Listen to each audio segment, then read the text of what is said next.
We have another RPG that we're going to talk about. This is Modern AGE, Modern Age by Green Ronin. Ben, what can you tell us about this one, man?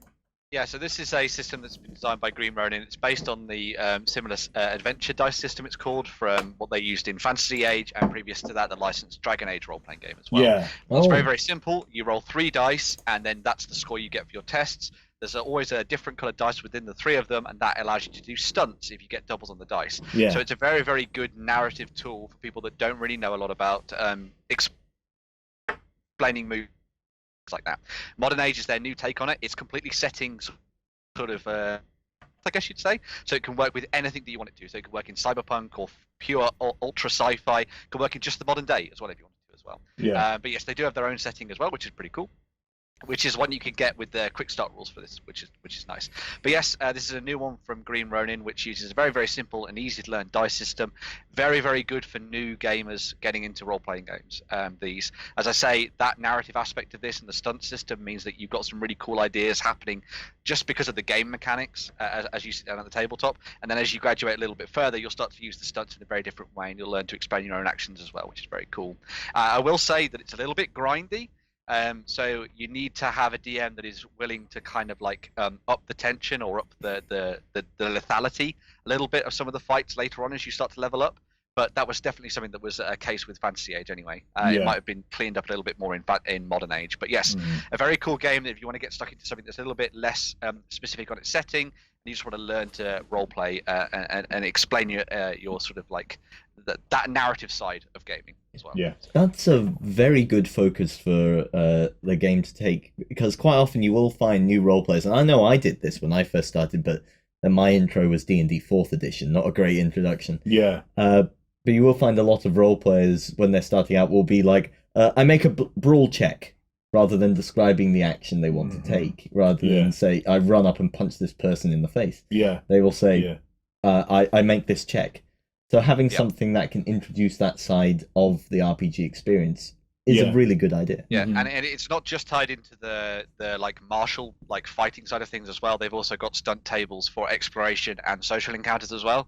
So there's things that can happen to sort of add a little more of a narrative cue to what you're doing when you're just looking around searching for stuff in an environment, or like in a battle of wits with another character as well. So it's been very well handled, and it works very nicely. I actually ran a really, really long campaign set in the Dragon Age universe using their first rule system that they did, and it was very, very good. All my players really, really enjoyed it. A couple of them were very new to role-playing games, and they thought it was fantastic. Veterans as well, and they really got into the mix of it as well. So so good for newbies and veterans then, yeah. Yes, very much so. Yeah. He's basically turned into Bruce Lee. No. Wanna fight? Fight me! No, I think he's more Max Headroom right now.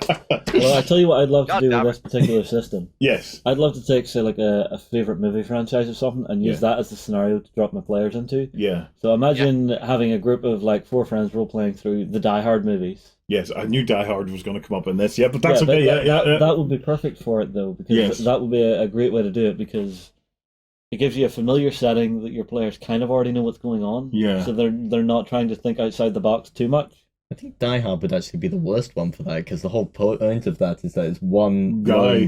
Yeah, but having that kind of a scenario, not actually Die Hard, but that scenario. Yes. You are in a building, it has been taken over by a hostile group.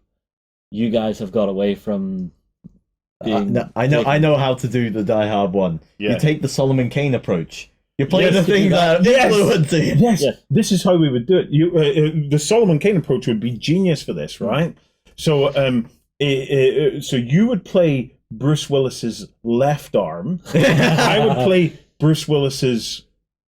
I don't think that's how the Solomon Kane game works. Yeah, I wonder, would I play? No, you wouldn't play that. Okay, I play the left leg. You know?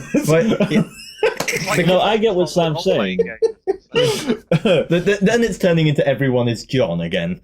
Yeah, but I think, alright, pick a movie that you would actually use this for, like a modern day movie that you think you could set a group down to and have them role play through and have fun with. The Goonies.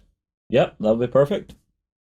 I think the Goonies. I think I would play as a bunch of kids on a treasure hunt of some sort. I know what it would be for hyper sci-fi. Guardians of the Galaxy. You've got a perfect party set up there. Yep. Yeah. You could do something along the lines of Ready Player One with this system.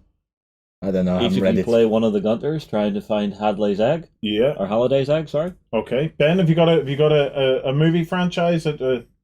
Well, genuinely, looking back to one of the ones that was from Netflix, if you wanted to take the world of Bright and actually do something with the universe, Yes. That'd be good. you could do something Bright. set in the world of Bright. So that Bright. Bright Bright. would be very cool. Yeah. I really enjoyed Bright. Now, Bright was a little bit slow, but Bright had a lot of promise, No, I've got to say. I say- Well, They are it's making another one. fantastic for that, Yeah. Yeah. but the movie was terrible. Yes, exactly. I agree exactly with Ben. I enjoy watching it because of the promise of the world, Yes. but it squanders its promise. It does a bit, And doesn't it? Yeah. The movie is not great. But they are making a second one. Yeah, so I'm hoping that they will actually hand this to some proper script writers. Yeah. Now, do you want to know my biggest gripe? At the end of the movie, it shows you a dragon flying across the city. That was midway through. Was it? Yeah. All right. Sorry, I thought it was at the end. You probably But- were like me and fell asleep at Yeah. that point. I was like, Yeah, but it was seeing a dragon flying across the city. It's just like, how is this not a major plot point?